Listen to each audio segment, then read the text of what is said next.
Hey guys, I just want to do a video on my current take on what I think the government should be doing regarding coronavirus and whether or not it's time to end the lockdown, and perhaps in a way that's more swift than what people are currently talking about. So a few weeks ago, I did a video where I talked about the balance that governments had to make in making their decision on whether or not to lock things down.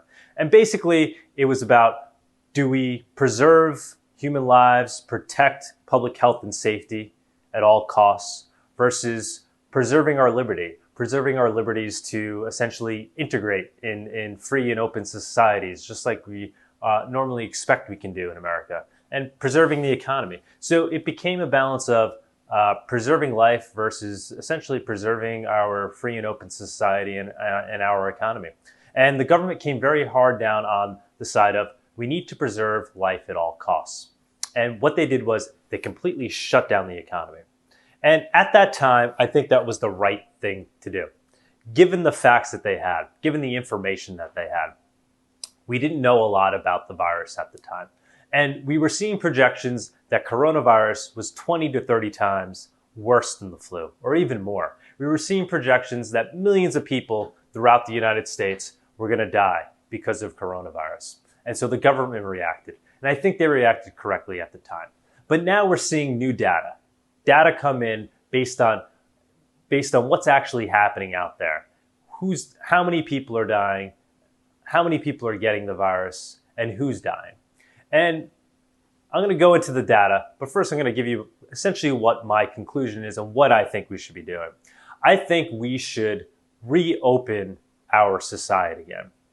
I'm running for Congress in the Congressional 4th District, which is basically a big part of the town of Hempstead, a big part of Nassau County. And I think locally here, we're ready to reopen things. Not in a phased approach that the governor's talking about, not in accordance with what the CDC is saying, after 14 days, then we'd start opening things up, and what the governor's saying, start opening things up in phases. But I think we need to look at it in a new way, and we need to get things up and running as fast as possible for those who aren't vulnerable. I'm going to go into who's vulnerable and who's not, but the idea being people that are in the vulnerable class, we put all our resources towards protecting them.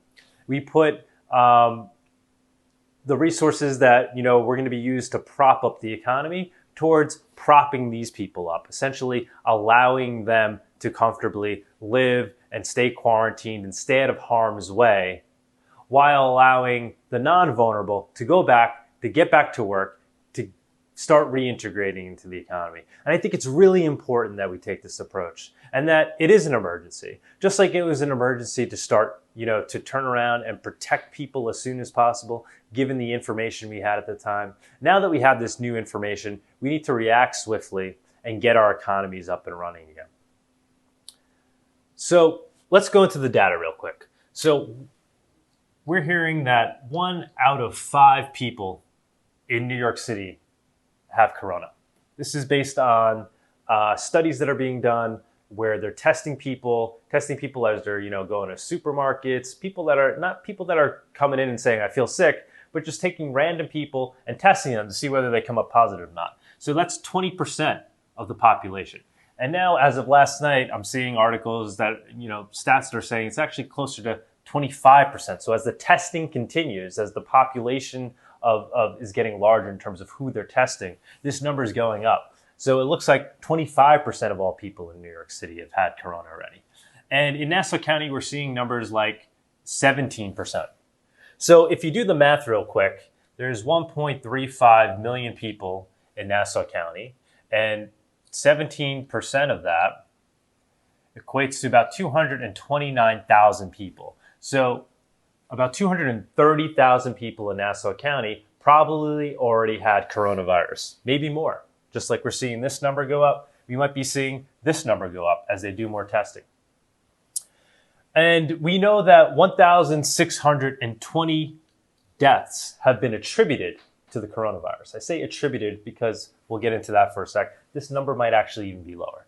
So take that number divided by the 229,000 people that have likely already had corona, and we come up with 0.007. So that's 0.77%. That's the death rate for it. So 0.7% of people that get corona die from it. The flu is 0.1%. So higher than the flu, but not 20 to 30 times higher. And we reacted in a way originally that we were under the assumption that this was 20 to 30 times worse than the flu.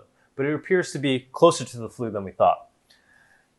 And there's a study that recently came out from Stanford University that's saying the death rate might only be 0.1 to 0.2%. So actually really on par with the flu. So what does this mean?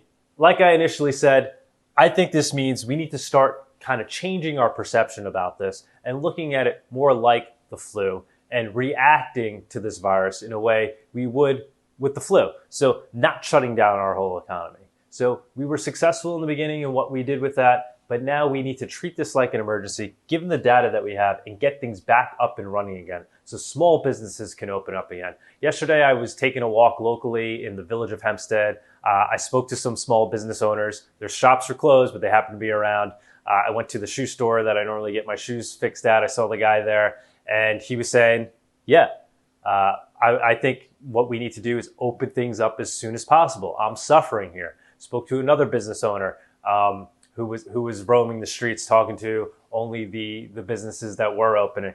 And he said same thing. He's like, I don't think the federal funding is necessarily going to keep me afloat. He's like, I need to get things back up and running again so I could open my store, so I could start paying my employees. There's a lot of people that are home right now that, are worried about paying that mortgage. They hear about this federal funding, but they're concerned. They're not sure if it's really going to help them out. And to be honest, that's not how this country is supposed to be run.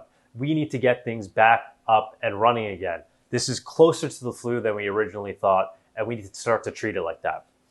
And regarding this, protecting the vulnerable while allowing the non-vulnerable to participate, let's get into that in terms of data as well. So this 1,620 people, 1,620 deaths have been attributed to coronavirus in Nassau County.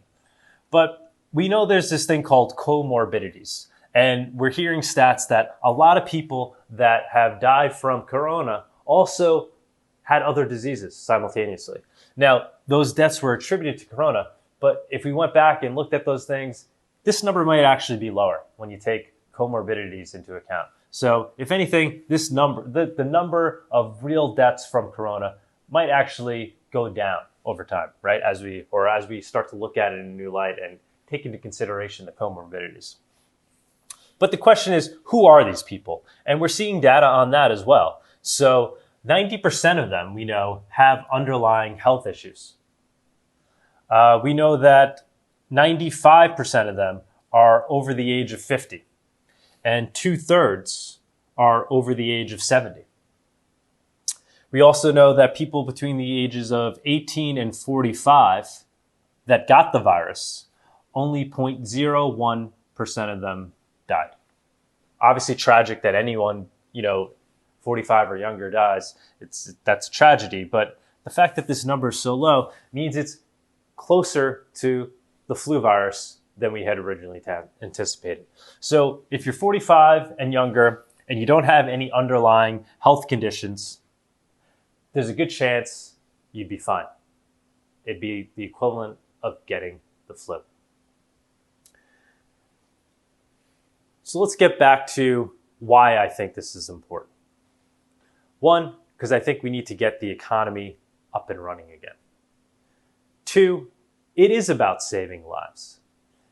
A side effect of our reaction to this virus and telling everybody to stay home is that people that need treatment for other things aren't going to the hospital. They're not going to the doctor. You have cancer patients that are skipping treatments because they're afraid to leave their homes. You have people with cardiovascular disease that are saying, you know what, I'm not going to go get my normal checkup. You have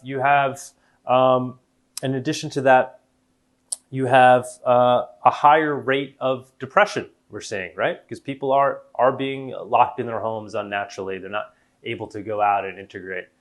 Suicides potentially going up. We're hearing reports of higher domestic abuse. So not even it all being about the economy, but there's these other side effects that we need to consider in why it's becoming an emergency to reopen things as soon as possible, especially if this virus is closer to the flu than what we had originally thought. Also, potentially, an entire generation is at stake here.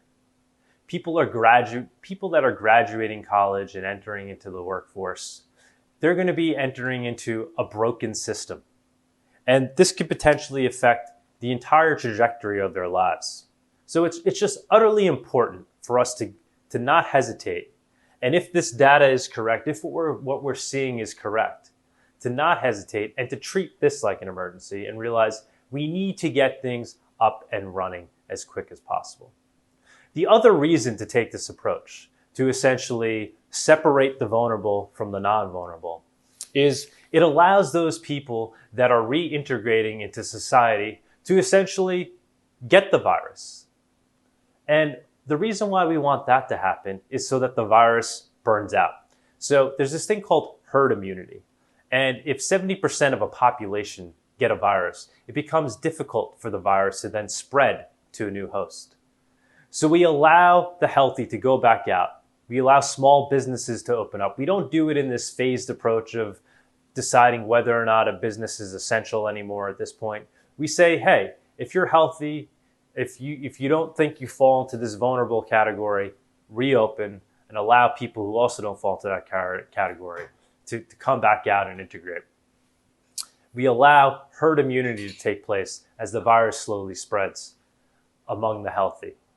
We don't have to worry about hospitals being overrun again, because the idea is the vulnerable will be protected. So the people that are getting the virus will be able to withstand it. Obviously, there's going to be some that thought they weren't vulnerable that are, but given the fact that we've already dealt with the first wave of this virus, we're prepared now. So we are prepared for people to come to the hospitals. And if we do it correctly, and we really make sure that we kind of pinpoint who's vulnerable and who's not and protect the vulnerable, we shouldn't see an overrun of hospitals anyway. Some criticisms may be, well, how can you essentially put a value on life? Well, we do that all the time. It's just something we need to do as a society. The flu virus kills between 40,000 and 60,000 a year. And do we shut down the entire economy to save those 40,000 people? No, we don't. Because, these are tough choices. These are ethical decisions that need to be made. But at the end of the day, America is supposed to be a free and open society. And there's so many benefits to why we have it that way. And as important as the public health and safety is, we need to realize that on par with that is the importance of maintaining our open and free society. Because if that doesn't work, then we all suffer in innumerable ways. And so a big part of my campaign is basically doing this, telling people what my opinion is on issues, showing them how I arrived at that opinion, and then asking them for their feedback and their opinion. So that's what I'm doing here. And so I built a text-based polling system that I'm going to use during my campaign to get feedback on issues so I could help determine, use that to help determine what my platform should be. And then if elected, I would similarly use that text-based polling system to help determine how I should be legislating in Congress. So this is a great, perfect example. I'm coming out and I'm saying, here's my opinion. And I think this is what real leaders should be doing now. This is what representatives should be doing. This is what people in Congress should be doing. So as Congressman Tuman, I'm telling you, I think Congressional District Number 4 in Nassau County, basically within the town of Hempstead, should be pushing for fully reopening, but while maintaining the protection and safety of the vulnerable, putting all our resources towards that, but allowing the rest of the economy to open. And I'm stating that as an argument. I think it's slightly controversial to make that argument now, but I think that's what a representative is supposed to do. They're not supposed to be waiting on the sidelines to see how everybody else reacts. They're supposed to be taking initiative, bringing information to the people. And, maybe I'm wrong. Maybe ultimately you guys disagree with me. And even more so, that's what a representative should be doing, listening to their constituents. So I'm trying to provide you information, provide you my opinion, but you go back, you tell me what your opinion is on this. And, if I had enough people using the polling system, I don't have enough people using it yet, but if I did, and you guys came back and you said, hey, 70% of us disagree with you, and we believe in, keeping things locked down. We believe in the phased approach. We believe that, we should continue, the federal government and local governments should continue to prop up the economy until everything's okay and we could all safely go back to work. If that's your opinion, then I would certainly listen to that. And I would advocate in Congress on that behalf. But I'm giving you my opinion now, telling you what I think we should do, and I'd love to hear yours. Thank you.